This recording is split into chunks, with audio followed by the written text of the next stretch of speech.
What it do, boo-boo? How are ya? We are here for our midweek reading.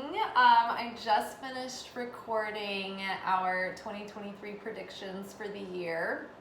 I did the overall year, and I did a whole reading for 2023 as a whole. And I think what I'm going to do is the same as last year. I'm going to go through month by month and do like a mini reading per month and release those videos as well, but I won't be doing those till tomorrow. So yeah, before we get into today's reading, actually I post these readings, the Monday, Wednesday, Friday ones, on Instagram earlier in the morning, like around 11 or noon Central Time. And so it's usually like a kind of a different take on the message, and I write it and I put it up there, and then later on we have an extended discussion. So if you want to get a jump on our readings, you can actually go follow me on Instagram at Liz_Taylor_Magick. And also, while we're at it, follow my channel, subscribe, like this video, comment, leave an emoji, whatever you can do with videos, share it with your friends. I am trying to grow this channel and get the message out there, so everything that you do helps me as far as like taking action on these videos. And if you want to support my channel and donate, there is a link to my PayPal below. And there are also going to be links in the description box. If you like these decks, you can buy them for yourself.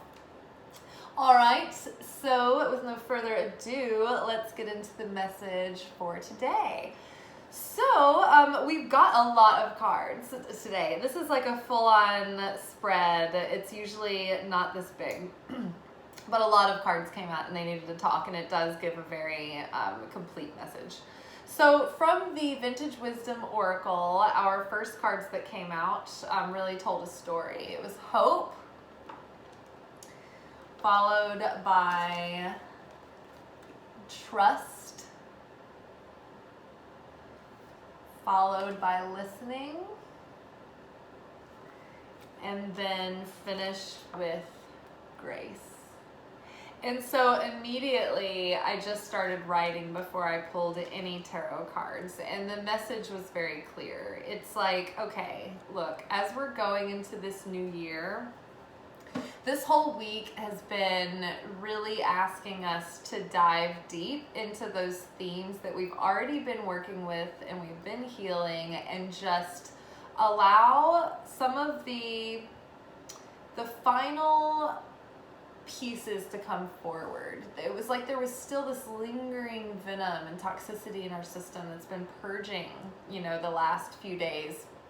And it's been bringing up these revelations and epiphanies and realizations, and with it comes some mixed emotions, but that's okay, because the more that we're able to face that discomfort and be in it and sit with it, it's like the feelings are digesting. They're giving us this message. Now that we've come so far in the healing process, we can then go back and refeel and experience from the perspective now of embodying a higher version of ourselves.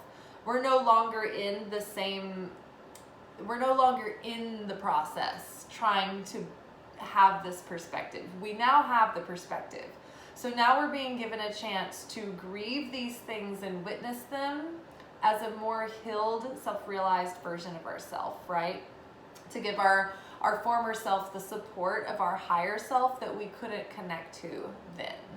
So as we move forward, sort of cleansing the slate and purging those final pieces that are holding us back and slowing us down, we're being asked to maintain a sense of hope.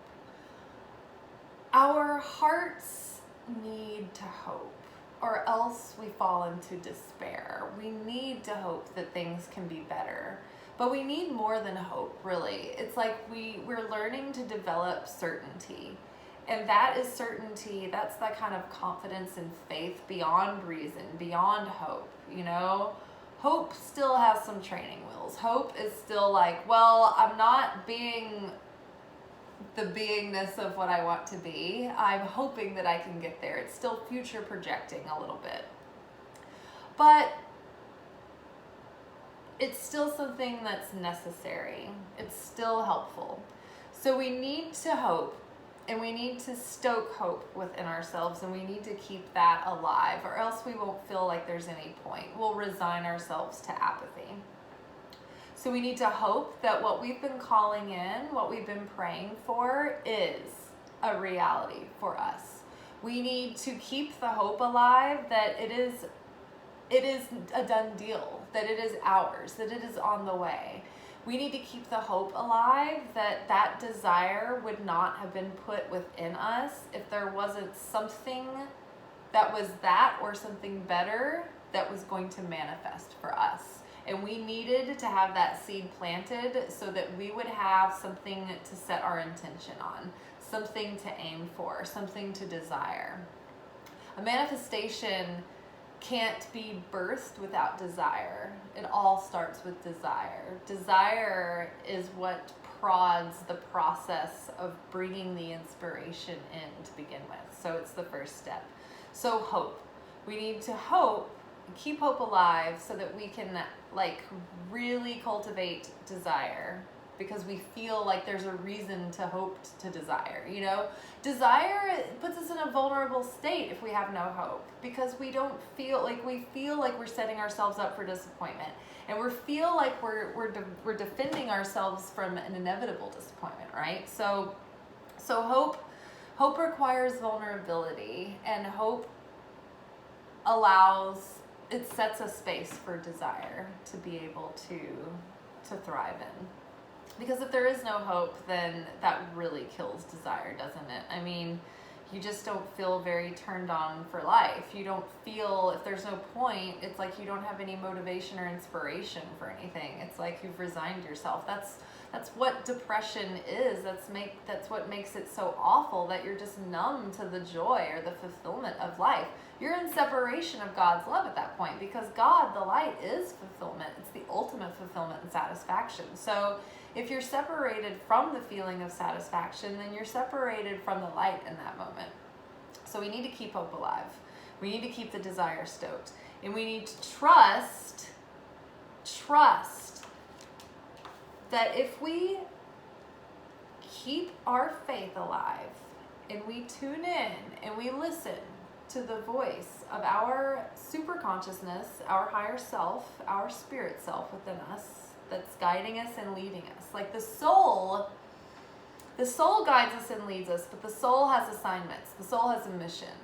The soul needs to be corrected. So sometimes the soul is craving things that are going to take you through a process of a lesson or learning. Sometimes the soul can tempt you into something, to reaching for something that's not necessarily in your highest good, because it hasn't been corrected yet, right? But the soul is just doing what it's instinctually knowing it needs to do to take you through the process. So we need to tune in and listen. We need to pay attention to the soul and pay attention to where the soul is leading us. But the ultimate guidance, we need to tap into that thing that bypasses the soul's correction and is already completely whole and corrected, which is the spirit. That is the light of source. It's the Holy Spirit. That's the light of Christ. It's helping us guide the soul. It's helping inform the soul. It's the soul is leading us. The spirit is leading the soul. So we need to tune in and listen to spirit. And we need to listen to where we're being guided. And we need to have the grace to sit in stillness and in silence and sit in peace with that. In splendor even. Enjoy it. Embrace this moment of sitting in that stillness in the void. And we need to have the grace to carry ourselves with patience and surrender and ease. Until we know, beyond a shadow of a doubt, that we've heard Spirit speak, and that we've heard our cue, and that it's time to move, right? We're waiting for what's right. We're waiting to be guided, right? We're not flaccid. We're not participating in our life. We're taking action and we're making decisions, but we're listening to that voice within, and we're not forcing anything. It's like, okay, I think I need to go see about this opportunity, but it doesn't feel quite right yet. So I'm going to wait until I've got that sense that it's like, okay, it's now. The time is now. It feels right. It feels good. Make your move. Be in obedience. Listen and trust that if you do these things, you will be living in a state of certainty that whatever is yours is already yours. That all you have to do is align with it because it's already in existence and it's already in that realm of vibration. All you have to do is sustain your vibration in resonance with it. So just trust that whatever is truly in alignment with you will align with you. And trust that the most responsible thing that you can do for yourself right now is really get honest and get clear about who you are really at your core and what you really want and what really lights you up and what really turns you on and what you like and what you want, what you really, really want and what you really don't want and what you're over and what bores you and what turns you off and what you like, that is not me, that is not matching. You need to know so that you can connect with your own authenticity. And the more authentic you are and the more authentic you're living, the more the universe knows, oh, okay, this is what's going to vibrate with you. But not only is it going to match, it's going to be able to stick because it's going to match your resting rate of your true self, right? Not when you're like worked up or super excited or when you're like super on your game or when you're like down in the pits of despair and you're not attracting good things. You know, this is like your like living daily vibe here. You want to get into that core essence that is truly you. And the only way you can do that is by setting yourself up with a life that is true to you, that is lighting you up, that is expansive for you, right? That helps you grow in your unique direction and helps you express the truth of your soul and who you are and who you're uniquely here to be, right? We have a unique assignment to be our own quirky self, right? Not better, not worse, not different. We're being ourselves with our own mistakes, with our own flaws, and we're learning how to evolve those as we go through life. This is so that the spark of divine that is within us can experience and interact with itself through the unique experiences of us and others, right? So for us to try to be something that we're not is a betrayal to ourselves and to source, all right? To obey God is like, it's to be your truest self. Growing up, when people would be like, you need to obey God, I always thought that meant that I had to abandon my true self because I was taught growing up that, you know, your heart is wicked and deceitful, you know, above all things. And I think that those things are misunderstood and misquoted and it's not that you're inherently wrong, you know. It's not like those core things that are like, yeah, if you want to go out and like be a womanizer or whatever the word is for like a man-eater or something like that, like you're just taking whatever you desire, that's unhealthy, that's toxic. That's not what I'm saying. But what I'm saying is that if you are like, oh my gosh, I have a talent within me and I have a desire to do this, or like there's this cause that I see the solution and I know that I need to do this, or I want to be this in life, but nobody really understands it and nobody agrees with me, but like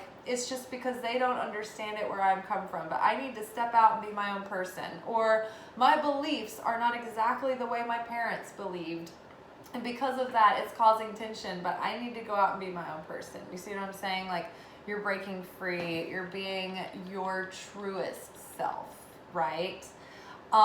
You know, even down to like a certain house, like maybe the way that you are, in order for you to be your full self, you need a certain layout, or you need a certain quality of light coming in, or you need space to do certain things, right? Like there's a reason you like certain things the way that you do, and then there's other things that you like because you think that's what you're supposed to like, or that they're what society expects you to do, you know?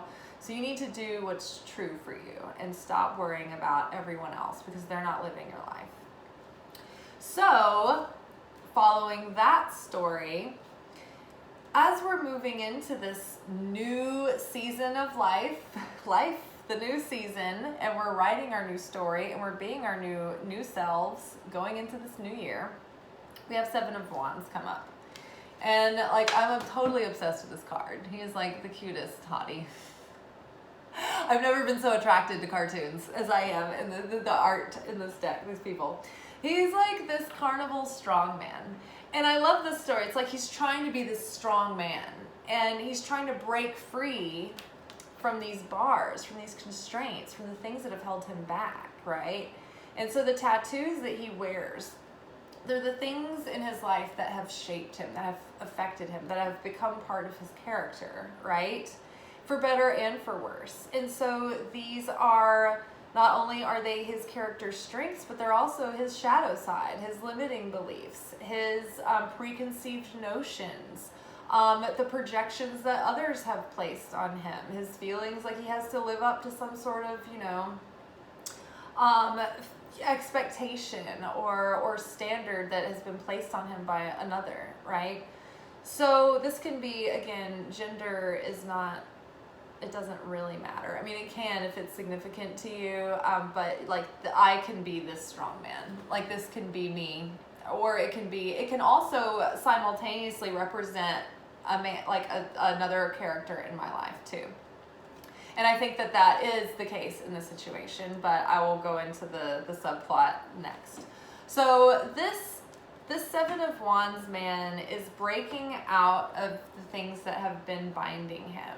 He's taking a stand for himself. He's standing up for what he believes in. He's having the courage of his convictions. He's setting boundaries and he's staking his claims, but he's breaking free and he's like doing whatever he can to be a strong man. And he's trying to like push past his, like the things that have been holding him back and breaking free from his limits, right? And the traps. So next came the Devil card. And followed by the Tower. So this is what's happening. This character here has seen through the Devil's tricks.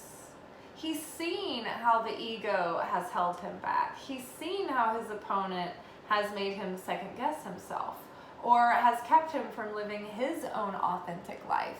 He's seen how the Devil has used his insecurities against him or has held him back from living, the truest version of himself or thinking that there wasn't any other choice or that he was trapped.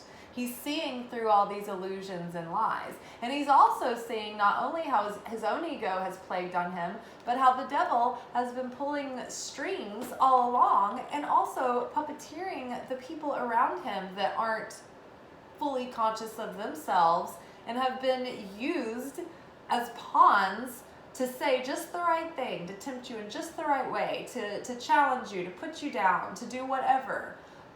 To influence you from going in the direction that you're really being called to in the most innocent of ways.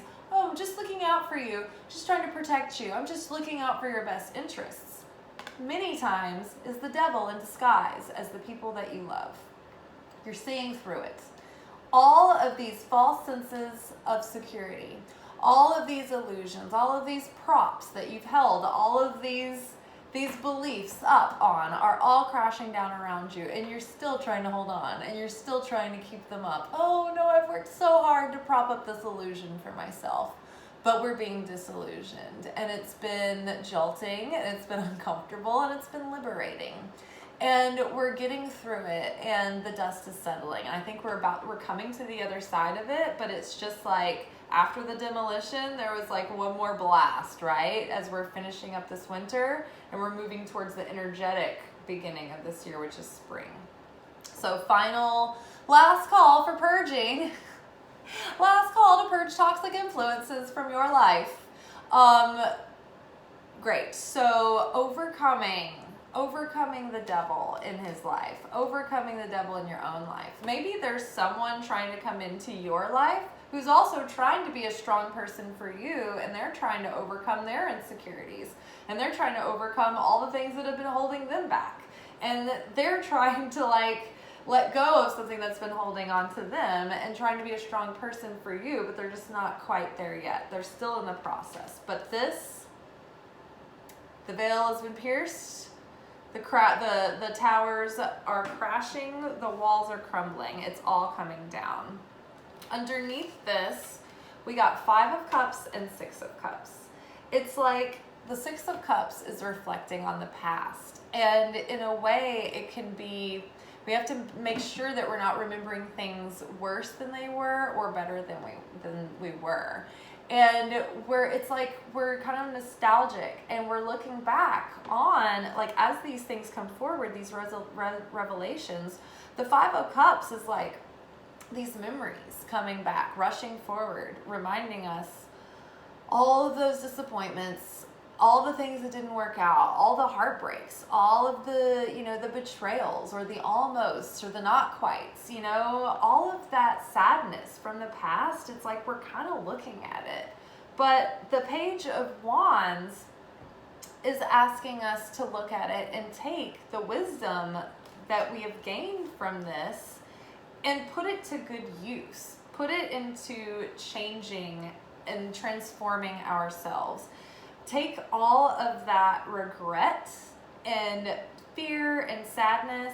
We're ready to move on from it. We're ready to get out of the deluge, and we're ready to get back to a feeling like our old selves. We want to get back to our old selves again, but like a new version, like a new higher level of ourselves, but with that same like youthful spirit that was unencumbered and unjaded, and just hadn't been through the hardships of life, to rekindle that hope, right? We can live this new story with all the experiences we've brought with us, and we can leave the sadness behind and bring all the lessons, right? And so that's what this Page of Wands, it's getting a sense of adventure, and it's really delving in and looking at all of the things that we've learned so that we don't forget these lessons as we move forward into the future, right? When things are exciting, when things are, comfortable, and we've forgotten how hard we worked and what we had to go through and the fight that we had to live through to own ourselves again. Our opponent will always be there. Always tempting us to abandon ourselves.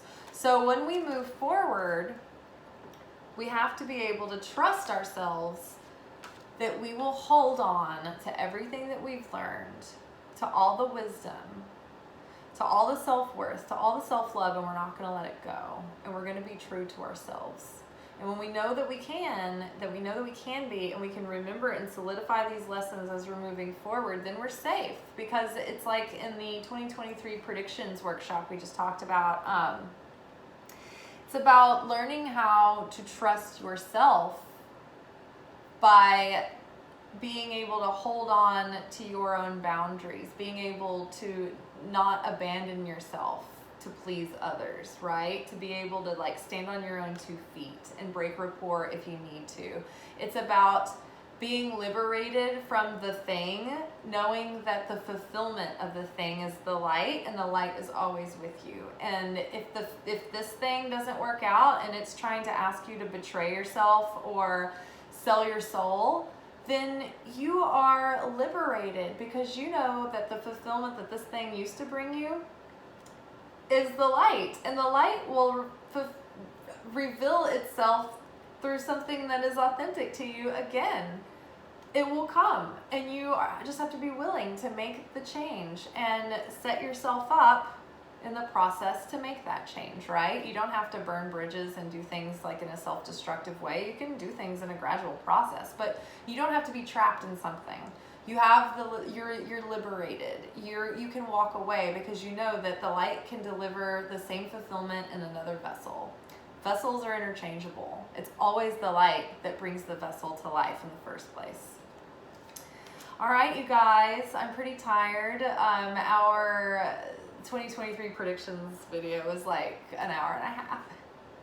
It was crazy. And then this video is like approaching a half hour. So I'm tired, but I'm feeling good. I'm feeling strong. You guys, I feel like breakthroughs are happening and big things are happening. And so the wheels of fate are turning and things are being put into motion. And I think we're going to really start seeing that our life is going to start reflecting these changes, and we might be having, like, I don't know, surprise experiences and new characters coming into our plot and all kinds of stuff. So very, very fun. Just make sure that you're still creating space by getting rid of what no longer serves you, getting rid of what no longer is authentic to you, or reprioritizing it in your life, like moving it into an outer circle so that you have space to bring things that are in alignment with you into your inner circle, right? And hold that space open until what's really right comes, because the universe loves a void. It loves to fill a void, but the test here is that you're gonna hold out for what's really right for you and what you really, really, really want, and not settle for something that's not quite right. All right, yes. All right, like the video. Go look at the description box, use the resources. See y'all later, ciao.